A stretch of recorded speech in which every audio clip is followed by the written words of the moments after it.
Nous rendons grâce à Dieu parce qu'aujourd'hui il permet que nous puissions parler de sa parole, la parole sainte, la Bible qui est la parole infaillible de notre Dieu, avec l'aide du Saint-Esprit, qu'il nous accorde cette facilité de pouvoir écouter ce qu'il va nous dire ce soir.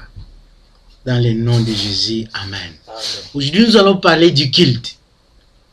Qu'est-ce qu'est le culte? Qu'est-ce que ça signifie? Ces mots-là, les cultes. Les cultes, c'est un rassemblement des croyants ou des chrétiens. Et ils se rassemblent au nom de Jésus-Christ pour célébrer son nom.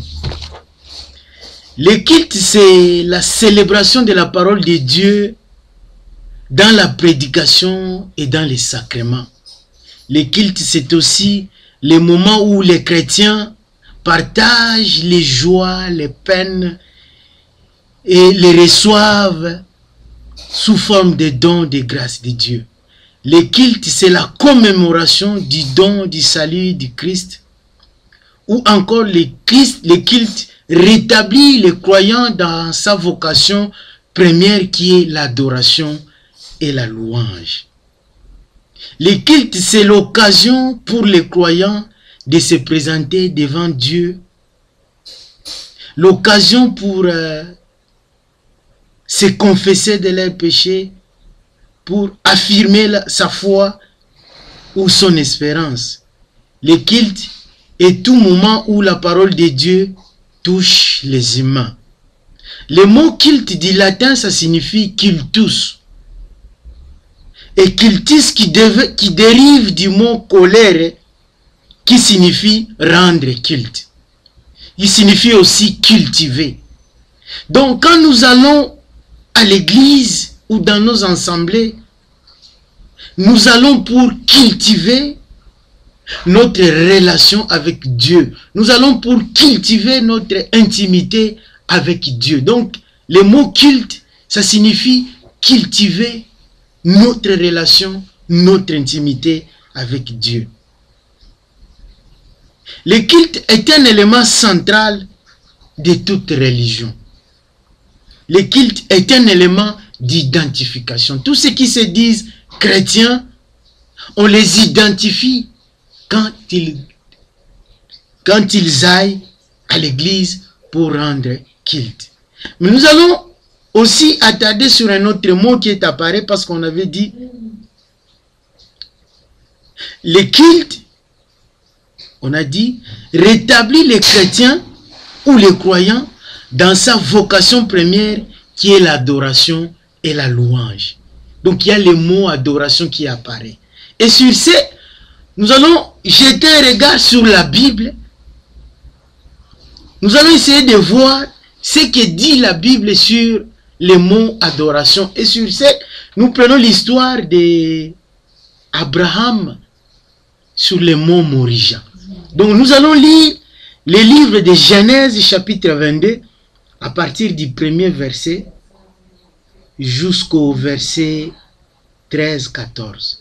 Nous lisons: après ces choses, Dieu mit Abraham à l'épreuve et lui dit: Abraham. Et il répondit: me voici. Dieu dit: prends ton fils, ton unique, celui que tu aimes, Isaac, va-t'en au pays de Morija, et là, offre-les en holocauste sur l'une des montagnes que je te dirai. Verset 3. Abraham se leva de bon matin, serviteur, sella son âne, et prit avec lui 2 serviteurs et son fils Isaac. Il fendit du bois pour l'holocauste et partit pour aller au lieu que Dieu lui avait dit. Verset 4. Le 3e jour, Abraham, levant les yeux, vit le lieu de loin. Verset 5. Abraham dit à ses serviteurs: restez ici avec l'âne. Moi et les jeunes hommes, nous irons jusque-là pour adorer et nous reviendrons auprès de vous. Verset 6. Abraham prit le bois pour l'holocauste, les chargea sur son fils Isaac et porta dans sa main le feu et le couteau. Et ils marchèrent tous deux ensemble. Verset 7. Alors Isaac, parlant à Abraham, son père, et dit: mon père. Et il répondit, mais voici mon fils. Isaac reprit, voici le feu et le bois, mais où est l'agneau pour l'holocauste? Verset 8. Abraham répondit, mon fils, Dieu se pourvoira en lui-même de l'agneau pour l'holocauste. Et ils marchèrent tous deux ensemble. Verset 9. Lorsqu'ils furent arrivés au lieu que Dieu lui avait dit, Abraham y leva un autel et rangea le bois. Il lia son fils Isaac et le mit sur l'autel par le dessus le bois. Verset 10. Puis Abraham étendit la main et prit le couteau pour égorger son fils. Verset 11. Alors l'ange de l'Éternel l'appela des cieux et dit, Abraham, Abraham, et il répondit, me voici. Verset 12. L'ange dit, n'avance pas ta main sur l'enfant et ne lui fais rien, car je sais maintenant que tu crains Dieu et que tu ne m'as pas refusé ton fils, ton unique. On peut s'arrêter là. Nous voyons ici quelque part, Abraham dit, dans le verset 5, Abraham dit à ses serviteurs, restez ici avec l'âne, moi et le jeune homme, nous irons jusque-là pour adorer et nous reviendrons auprès de vous. Il a dit, nous irons jusqu'au sommet de la montagne pour adorer et après nous reviendrons ici. L'adoration ici, si je lis ce texte, je comprends qu'Abraham n'a pas rapporté des tambourins, des tam-tams, des drums, des instruments de musique pour aller chanter et louer, comme nous avons l'habitude de le faire dans nos églises évangéliques, pour aller chanter là en haut sur la montagne. Par contre, une chose est sûre, il a dit qu'il monte pour aller adorer. Et à partir de là, nous nous sommes posé la question, c'est quoi adorer? En quoi consiste l'adoration?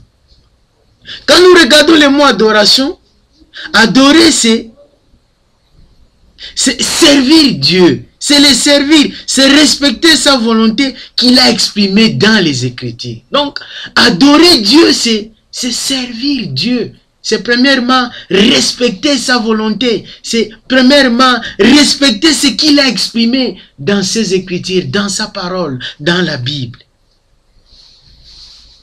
L'adoration qu'on doit à Dieu n'est ni plus ni moins que l'offrande de sa vie et de ce que l'on a de plus précieux à donner. Donc, là nous voyons que Abraham a donné quelque chose de précieux dans sa vie qui était son fils. Et quand tu donnes quelque chose de précieux à Dieu, là tu adores Dieu. Là tu l'honores. Adorer en esprit et en vérité. Là nous prenons le texte de Jean 14, 23, là où on dit, les vrais adorateurs que le Père recherche, c'est ceux qui adorent en esprit et en vérité. Abraham adorait Dieu en esprit et en vérité. Donc il était sincère. Tout abandonner pour suivre Dieu, lui vouer sa vie entière, relève de la véritable adoration. Donc celui qui adore Dieu, c'est quelqu'un qui voue sa vie à Dieu. C'est quelqu'un qui donne toute sa vie à Dieu. C'est quelqu'un qui donne tout ce qu'il a. Parce que tout vient de Dieu. Quand tu donnes ta vie à Dieu pour le servir, là tu adores Dieu. En esprit et en vérité, demande, des désirs et des recherches. Tout abandonner pour suivre Dieu, pour lui vouer sa vie. C'est ça adorer. Tout abandonner pour suivre, c'est Dieu-là qui t'appelle. Tout abandonner pour suivre celui qui te donne la vie. Tout abandonner et tout lui vouer. Adorer, quand on adore, il faut tout abandonner et tout lui vouer. Je pense que... Non, c'est bon. Adorer, nous pensons que adorer, c'est recevoir.